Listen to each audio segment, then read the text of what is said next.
सियासत का सारा किस्सा ही कुर्सी पर टिका होता है, लिहाजा राजस्थान में भी इन दिनों कुर्सी को लेकर जबरदस्त सियासी दावपेच परवान पर चढ़ता नजर आ रहा है।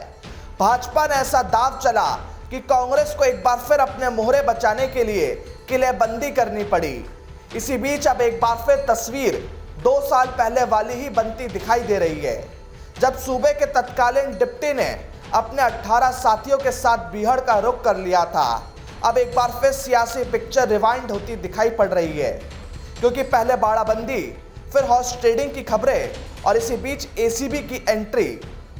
जुलाई 2020 की वो तस्वीर जब 34 दिन तक सियासत के जादूगर को पायलट की सियासी उड़ान ने जमकर छकाया था। तब भी किस्सा कुर्सी का ही था और आज भी कहानी उस 4 पैरों वाली कुर्सी की ही है। हालांकि तब यह संकट सूबे के तख्ता पलट का था और आज न सिर्फ यह संकट साख का है, बल्कि इससे दिल्ली दरबार में पड़े अंगद के पांव के कमजोर पड़ने का भी है। अब आपको 2 साल पहले की वो तस्वीर भी याद दिला देते हैं, जब सचिन पायलट कैंप ने कांग्रेस से बगावत का रुख अपनाया था। तब भी विधायकों की खरीद फरोख्त का प्रकरण सामने आया था। तत्कालीन मुख्य सचेतक महेश जोशी ने एसओजी में एफआईआर दर्ज कराई थी। बाद में प्रकरण एंटी करप्शन ब्यूरो यानी एसीबी को ट्रांसफर कर दिया गया। एसीबी में विधायकों की खरीद फरोख्त से जुड़े 2 मामले अभी तक लंबित है। पायलट कैंप से जुड़े जिन विधायकों के नाम खरीद फरोख्त प्रकरण में सामने आए थे, एसीबी अभी तक उनके बयान नहीं ले पाई है और ना ही किसी ने अपनी वॉइस सैंपल दिया है। अब विधायकों की खरीद फरोख्त का एक और मामला एसीबी के पास पहुंच गया है। कैबिनेट मंत्री महेश जोशी ने रविवार यानी 5 जून को भ्रष्टाचार निरोधक ब्यूरो के दफ्तर में पहुंचकर शिकायत दर्ज करवाई।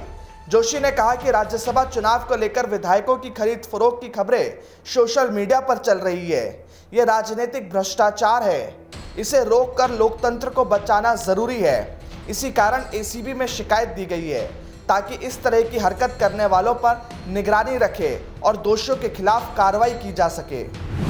देखिए, विभिन्न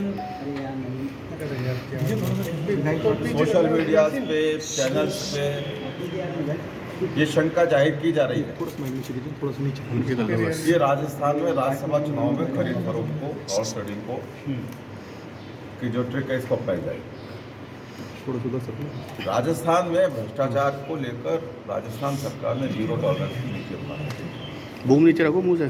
किसी भी प्रकार का भ्रष्टाचार हो वो राजस्थान में बर्दाश्त नहीं करते। आपने देखा होगा, ऐसे लगातार जहाँ भी भ्रष्टाचार हो रहा है वहाँ कार्रवाई। साथ ही हमारी ये भी जिम्मेदारी बनती है, इस तरीके का राजनीतिक भ्रष्टाचार अगर इसकी कोई संभावना हो तो उस संभावना के खिलाफ भी कार्रवाई होनी चाहिए। ये ऐसे राजनीतिक भ्रष्टाचार देश में लोकतंत्र को कमजोर करते हैं।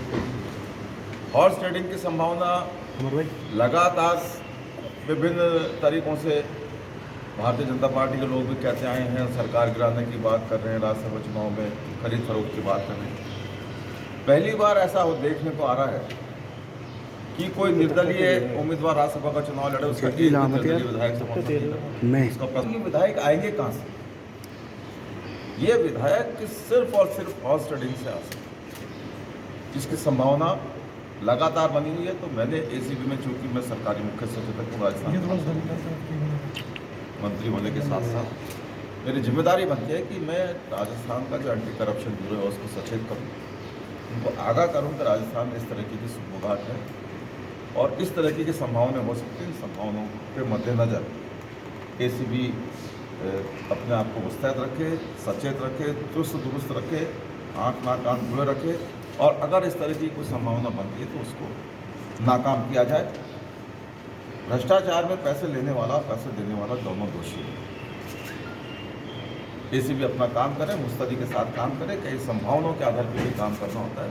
इस तरह की संभावनाओं को समाप्त करने के लिए एसीबी चुस्ती के साथ काम करे। ये शिकायत लेकर मैं एसीबी में आया हूँ। मैंने अपनी शिकायत लिखित में एसीबी में दी। कुल मिलाकर लब्बो लुबाब यही है कि सारी कहानी कुर्सी को लेकर है। 4 सीटें हैं, लेकिन दावेदारी पेश 5 रहनुमाओं ने कर दी। सबसे दिलचस्प मोड़ बिजनेस टाइकून सुभाष चंद्रा की दावेदारी से आया है। 6 साल पहले सियाही कांड कर वो बड़ा खेला कर चुके हैं। अब डर सियासत के जादूगर को है, लिहाजा ऐसे में अब एक बार फिर 2 साल पहले वाली ही पिक्चर तैयार की जा रही है, और तैयार की भी क्यों ना जाए, आखिर जो किस्सा कुर्सी को लेकर जो है। Bureau report, the fact India.